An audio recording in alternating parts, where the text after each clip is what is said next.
자, 이번 시간에는 제어 시스템에 대해서 강의를 시작하겠습니다. 자, 제어 시스템 중에 개장 제어 시스템의 특징이 있습니다. 자, 개장 제어 시스템에는 아날로그 개장 제어 시스템하고 디지털 개장 제어 시스템으로 구분을 할 수 있고, 자, 아날로그 개장은 복잡한 연산은 불가능합니다. 자, 그리고 유지 보수가 쉽고 대기의 정도가 떨어집니다. 그리고 이제 루프를 증설한다든지 하면 추가 비용이 증가하는, 그리고 가격은 디지털 계장에 비해서는 저렴합니다.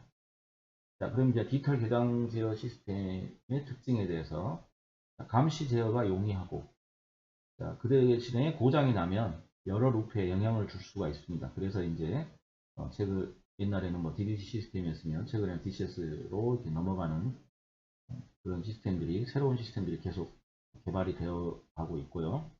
자, 고급 연산이나 판정 처리가 가능합니다. 그리고 측정과 제어의 정도가 향상되었죠. 그러나 가격은 좀 비싸고 메모리 기능, 기억하는 기능이 있습니다. 우리가 이제 보통 DDC 시스템이라고 그러는데요. 다이렉트 디지털 컨트롤, 직접 디지털 제어. 그래서 직접 디지털 제어, 즉 DDC라고 이야기를 하고, 아날로그 제어기기를 디지털 제어기기로 변경하고, 그 다음에 마이크로 프로세서, 우리가 MPU라고 하겠죠. 마이크로 프로세서 유니트를 이용해서 공정 제어를 하는 것을 뜻합니다. 프로세스 컨트롤이 되겠습니다. 그래서 여기 지금 그림에 보시면 요 내용이 나와 있는데, 지금 여기 아날로그를 디지털로 변환하는 거. 자, 아날로그를 디지털로 변환합니다. 그리고 이게 먹스가 있죠. 우리가 먹스를 보통 멀티플렉서, 그래서 어, 신호가 들어오면 하나의 신호를 여러 개의 신호로 이렇게 구분해 주거나, 또 여러 개의 신호를 또 하나의 신호로 바꿔주거나, 먹스, 디먹스 뭐 이렇게 이야기를 하는데요. 자, 그래서 유체가 들어오면 유체, 여기 지금 밸브가 있죠. 검출을 합니다. 이게 지금 입력으로 들어가는 것이고, 멀티플렉스를 통해서 연산, 기억, 제어해주고, 이 마이크로 프로세서를 통과하면 또 먹스를 통해서 DA 변환으로 나가게 되겠습니다. 여러분들 제가 AD하고 DA에 대해서 간단하게 설명을 했던 걸 아마 기억하실 것 같은데요. 아날로그를 디지털로 바꾼다, 디지털을 아날로그 바꾼다 했을 때 꼭 기억하라는 게 있었죠. 뭐였냐면 분해능, 이건 레졸루션이라고 하죠. 분해능을 기억하라고 했습니다. 그래서 유체가 들어와서 검출을 했으면 연산을 하고, 이게 조작부를 거쳐서 밸브의 액추에이터, 우리가 밸브를 구동하게 되는 이런 형태의 시스템이 되겠습니다.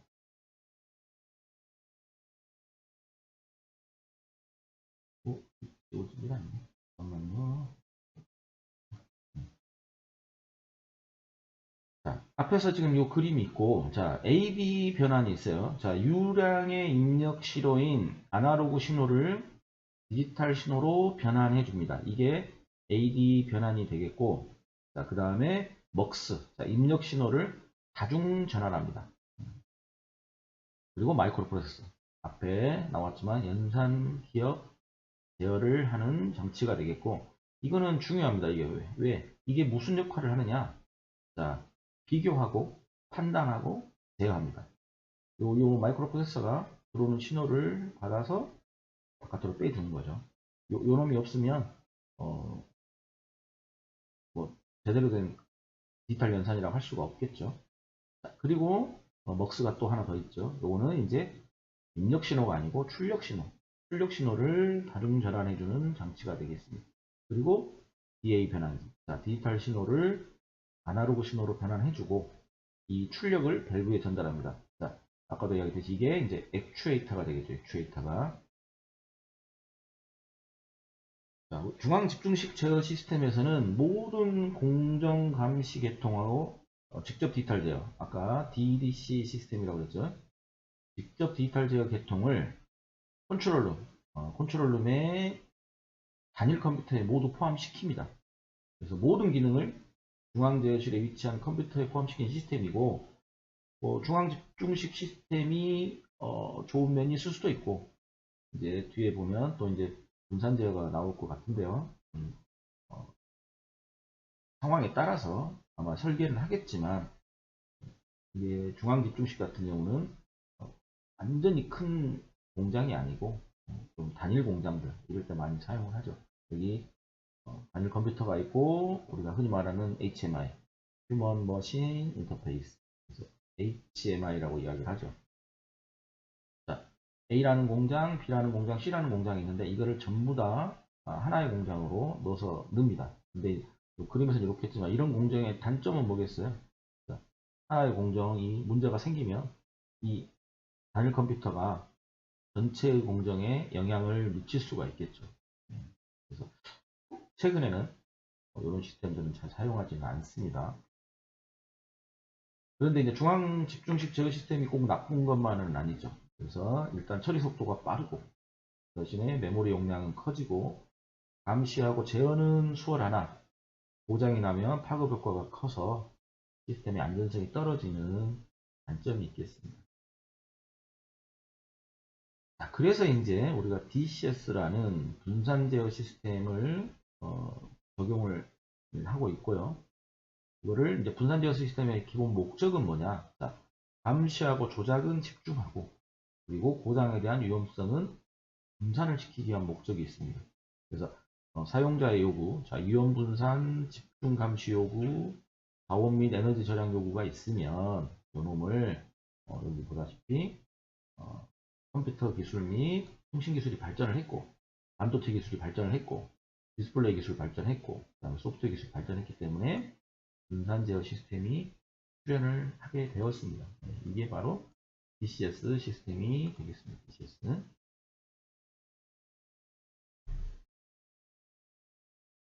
자, 그러면 분산 제어 시스템은 어떻게 구성되어 있느냐? 여기 구성 요소를 보도록 하겠습니다.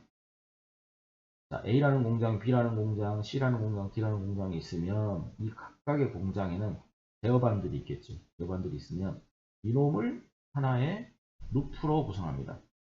지금 뭐 여기서 이런 루프에 의해서 정보가 올라오고 제어 정보가 올라오겠죠. 현장에 있는 필드에 있는 신호들이 올라와서 이게 오퍼레이터도 컨트롤룸에 있는 감시 조작반으로 올라갑니다. 그리고 엔지니어링이나 데이터베이스에 저장이 돼서 다시 이게 전체적으로 시스템이 돌아가는 이런 구조로 구성이 되겠습니다. 자, 그래서 우리가 흔히 HMI라고 이야기하는 감시 조작 스테이션이 있어요. 공장을 감시하고 조작을 위한 운전자와 창구 역할을 수행합니다. 그래서 각종 정보를 화면에 표시해서 현장에 이상 유무를 알려주고, 그 다음에 제어 스테이션은 현장의 데이터를 입력받아서 다양한 제어 기능과 연산 기능을 수행하고, 그 다음에 현장 기기를 직접적으로 제어합니다. 자, 엔지니어링 스테이션이 있죠. 이거는 제어 로직의 수정 및 HMI 수정을 할 수 있는 파트가 되겠고요. 자, 데이터베이션 스테이션.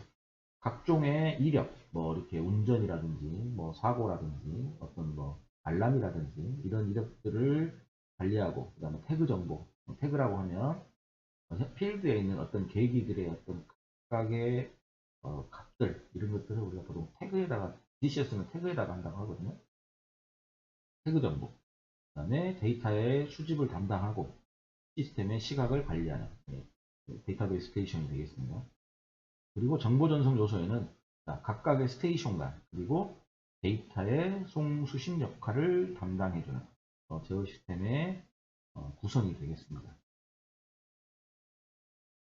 자, 그래서 앞에 방금 설명을 드렸지만, 자, 분산 제어 시스템의 주요 기능에 대해서 설명을 해라 라고 하면, 이렇게 분산 제어 시스템 DCS가 이렇게 존재하고, HMI, 감시 조작, 그 다음에 정보 관리, 공정 데이터를 획득하고, 이 현장에 있는 필드에 있는 이런 값들, 우리 다 지금 필드 값입니다. 필드, 현장에 있는 값들이죠. 필드의 현장 값을 제어를 하게 되겠습니다.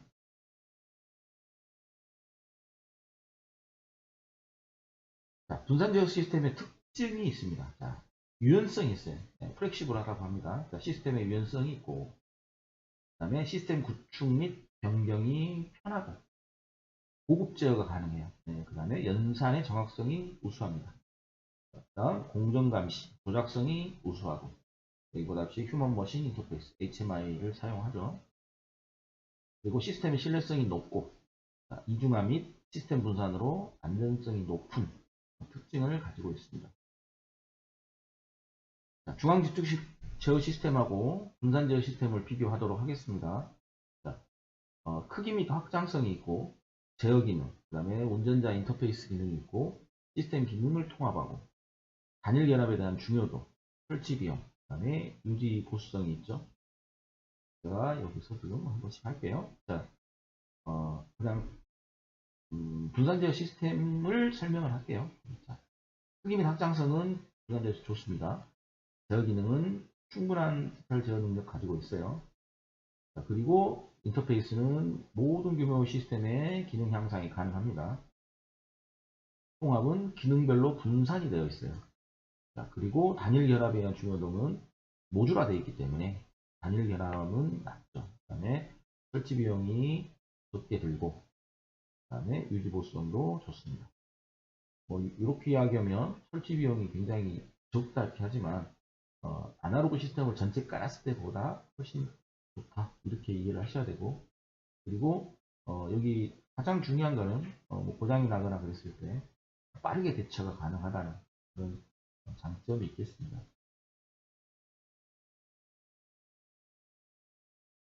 그럼 분산 제어 시스템하고 DCS하고 PLC를 비교하겠습니다. 자, DCS의 특징. 대용량 연속 제어를 효율적으로 처리가 가능하고, 그 다음에 PLC는 온오프 이산 제어입니다. 자, DCS는 타임 드라이빙 방식이 가능하고, PLC는 스캔입니다. 스캔. 이렇게 한 바퀴 항상 스캔하죠. 또 고속으로 돕니다. 그래서 PLC가 훨씬 DCS보다 속도가 굉장히 빠릅니다. 자, DCS는 통합 시스템의 개념이고 하나의 공유 데이터베이스를 갖고 소리 다니는 태그 단위입니다.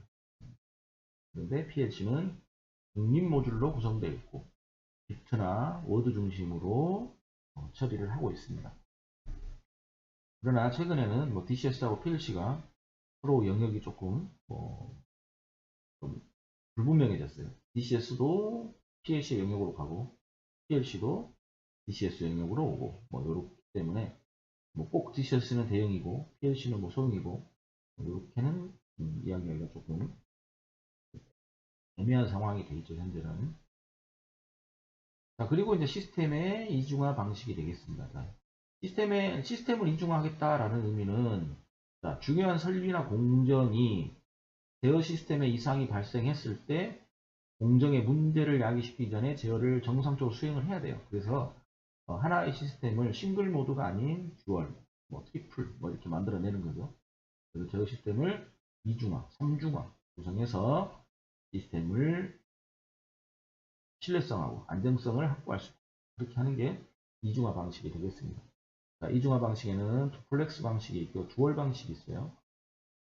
자, 또 두플렉스 방식에는 동기식과 비동기식으로 이렇게 나누어지겠습니다. 자, 동기식 플렉스 방식의 설명을 이렇게 그림으로 이렇게 돼 있고요. 자, 공정이 자, 가동하는 놈이 있고 대기하는 놈이 있겠죠. 그러면 빠르게 이렇게 자, 가동계와 대기계가 동시에 운전되고 있어요.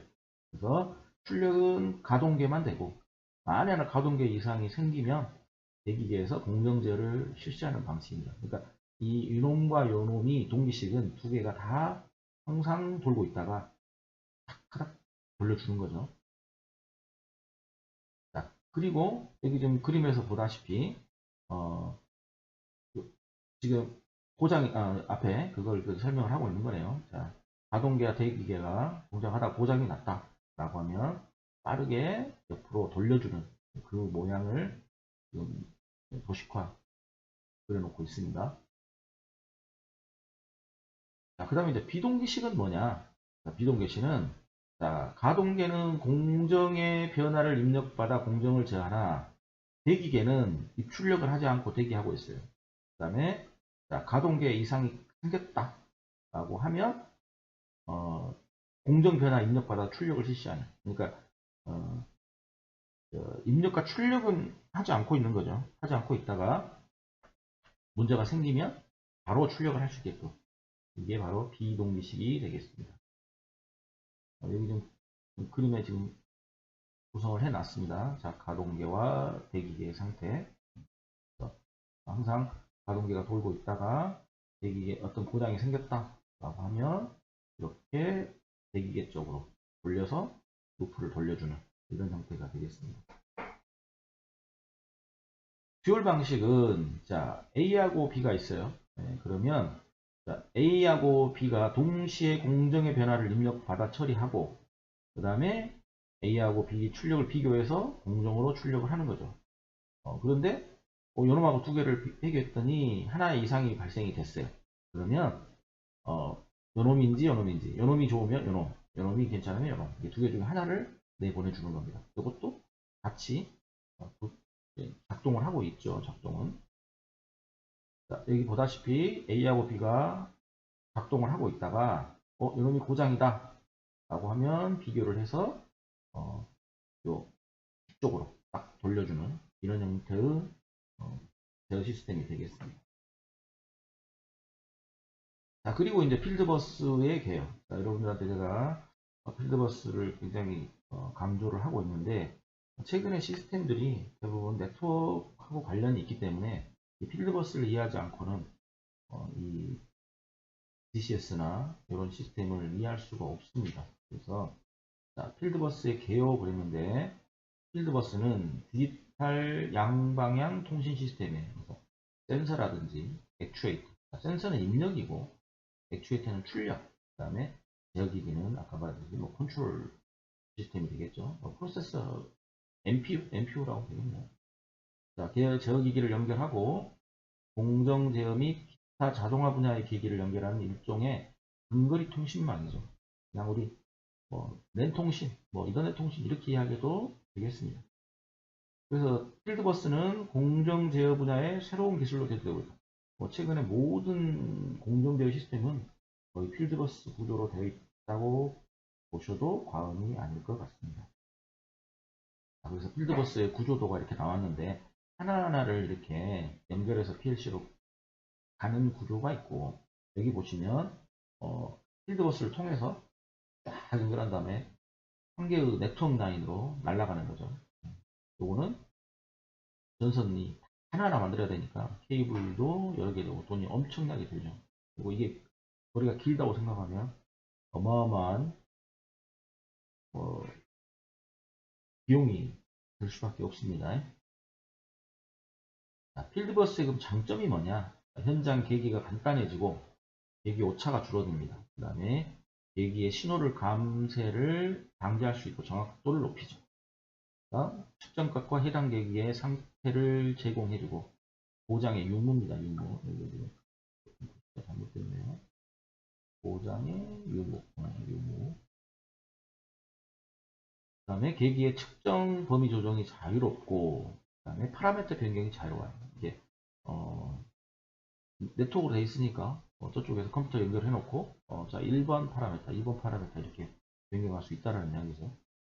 자, 그 다음에 이제 산업 표준에 따르는 데이터 전송이 가능하고 당연히 필드버스라는 어떤 구조를 따르니까 산업 표준을 따를 수밖에 없겠고 계산 기능이나 제어 기능을 부여해서 중앙 지역의 부담을 줄일 수 있고 기존 방식보다는 케이블 물량을 대폭 줄일 수 있습니다. 그래서 공사의 번거로움을 줄 수 있겠습니다.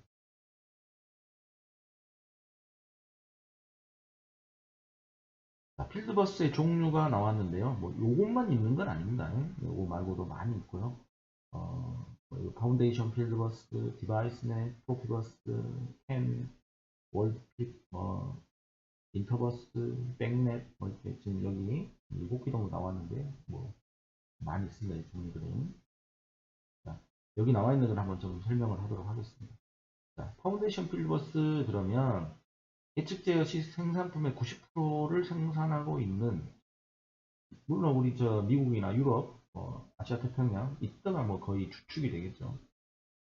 한 100여 개 업체가 참여를 하고 있고요. 거의 훨씬 더 많을 겁니다. 그래서 물리계층, 피지컬 레이어, 통신 스택, 커뮤니케이션 스택, 사용자 응용 계층, 유저 어플리케이션 레이어 이렇게 나눠지고 통신 스택에는 데이터 링크 계층하고 OSI 7계층 우리가 OSI 7계층의 응용 계층에 준하는 계층이 있습니다. 자, 그리고 디바이스 내에는 이건 저가의 통신 연결망이고 보통 우리가 뭐 리미트 스위치라든지 광전 센서, 그다음에 밸브 매니폴드, 모터 시동기, 공정 센서, 바코드 판독기, 가변 주파수 드라이브, 판넬 디스플레이 같은 산업 설비를 네트워크로 연결하는 거고, 값비싼 하드와이어링을 제거해주는 디바이스가 또 상당히 많이 사용하는 통신 방식이 되겠고요. 그리고 이제 프로피버스, 독일의 뭐 보시나 시멘스, 그다음에 클러커널, 뭐 멜러 이런 회사들에서 만들죠. 월드 FIP, 피넷 이렇게 해서 유럽의 표준안을 따릅니다. 네, 그래서 생산 자동화, 공정제어, 빌딩 자동화 등의 분야에서 필드 장비가 현장의 계기라고 보시면 돼요. 현장의 계기들의 실시간 통신을 위해서 사용하는 통신 방식이 되겠습니다. 프로피버스예요. 그 다음에 이제 캔통신, 우리가 보통 캔통신 이렇게 하는데, 이 캔통신은 자동차에서 많이 사용해요.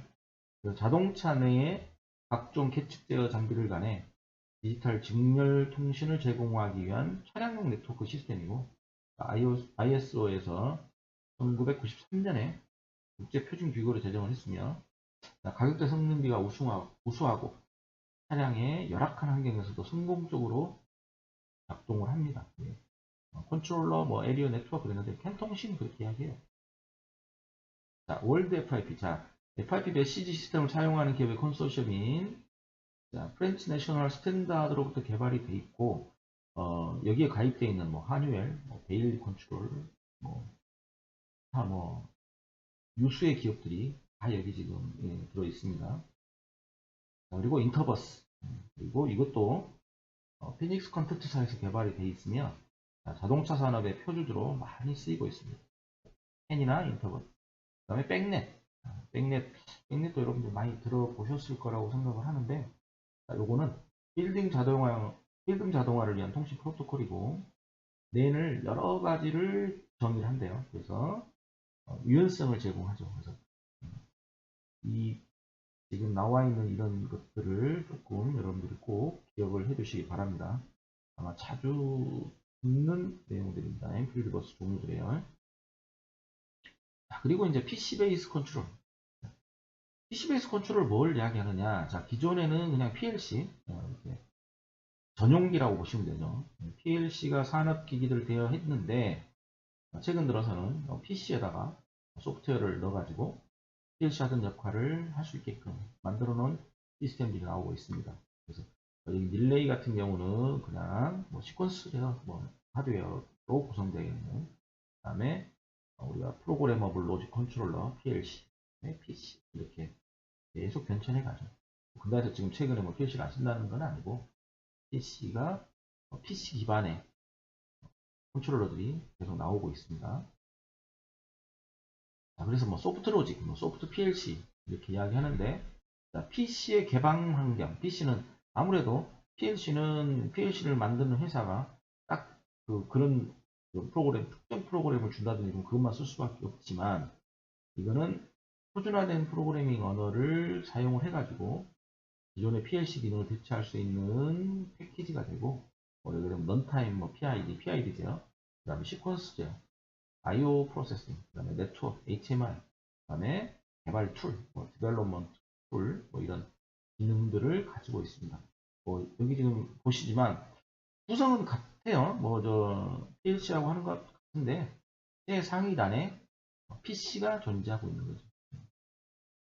여기서 말하는 이런 PC는 가정에서 쓰는 이런 PC라기보다는 상당히 사양이 좋은 고사양의 컴퓨터들이라고 생각하시면 될 것 같습니다. 현장의 기기들을 필드버스로 모아서 올려주는 거죠. 자, PC 기반 솔루션의 발전 배경에는 PC가 워낙 발전이 빨라요. 그리고 이제 일단 신뢰성이 향상이 돼 있죠. 그리고 개방이 돼 있잖아요. 일단 메이커에서 PLC 같은 경우는 거의 메이커에서 만들면 그 메이커 네트워크만 사용을 해야 되는 그런 단점들이 있는데 개방형 처음부터 개방형으로 간 거죠. 네트워크 통신으로 갔으니까. 자, 그래서 사용자가 시스템의 개방성 및 확장성 요구가 쉽고 그 다음에 일단 메이커가 했던 라다 로직 프로그램에서 표준 언어로 표준화가 되어 있습니다. 그래서 상당히 응용성이 좋다라고 생각하시면 될 것 같습니다. 그러나 뭐 PLC 문제점 그랬는데 PLC 자, 문제점이라고 일단 칩시다. 자, 일단은 폐쇄적이에요. 폐쇄적이에요. 왜냐하면 메이커마다 각자의 PLC를 만들고 다른 제품을 갖다 붙일 수가 없어요. PLC는. 그리고 프로그램이나 스카다를 위해서는 별도의 PC를 필요로 하고 업체마다 그 다음에 PLC의 종류마다 다 이렇게 좀 사용법이 좀 다르고 하기 때문에 별도로 다 교육이나 지식이 필요하고 사업체 인아웃 장치하고 연결을 시킬 수가 없어요. 그리고 이제 표준의 하드웨어나 소프트웨어를 사용하지 않고 초기 비용이 높은데 또 그리고 업그레이드 할 때도 비용이 많이 듭니다. 왜냐면 한번 이렇게 딱 세팅을 하면 이렇게 임의대로 이렇게 확장성이 좋지 않아요. 이 부분이. 그리고 한번 이렇게 세팅을 해놓으면 새로운 도 적용하기도 좋지 않습니다. 물론 여기는 이제 PLC의 문제점에 대해서만 지금 설명을 했지만 무조건 문제점이 있는 건 아니고요. PLC에도 장점도 있습니다. 그리고 이제 지금 여러분들하고 수업하는 내용에는 PLC하고는 PC 베이스 컨트롤의 단점, 장점을 좀 설명하기 위해서 이렇게 나온 거니까 PLC는 나쁘고 PC는 좋고의 의미는 아닌 겁니다. 그건 오해하지 마시기 바랍니다. 자, PC 베이스 컨트롤의 장점이다. 개방 분산형 구조이다. 산업 표준을 채택했고 사용이 편리하고 뛰어난 유연성과 확장성을 가지고 있습니다. 저렴한 설치 비용이 있고 APP 확보가 쉽죠. 아무래도 PC는 전 세계적으로 다 이렇게 통용되고 있기 때문에 그 다음에 엔지니어링 시간이나 유지 보수 시간이 절감되고 향상된 진단 기능과 성능 그리고 필드버스 채용을 한다는 이야기죠. 우리 랜통신 이렇게 생각하셔도 크게 무방할 것 같습니다. 그 다음에 시스템 및 소프트웨어 표준화로 개발 요원이나 유지보수 요원이 많지 않아도 됩니다. 표준화됐다는 이야기죠. 그리고 숙련된 엔지니어 및 정규 요원이 불필요하다. 불필요하다기보다는 아무래도 PLC에 비해서는 훨씬 조금 낫죠. 이게 전혀 불필요한 정도는 아닙니다. 그래서 향후에는 PC 안전성 확보, 시스템의 이중화 이런 부분들을 같이 해결한다면 PC 베이스 시스템이 상당히 좋게 가지 않을까. 지금도 이제 많이 사용하고 있는 시스템이기 때문에 여기서는 하여튼 PLC하고 이번 시간에는 PLC하고 PC 베이스 컨트롤을 비교를 해 보았습니다. 고생하셨습니다.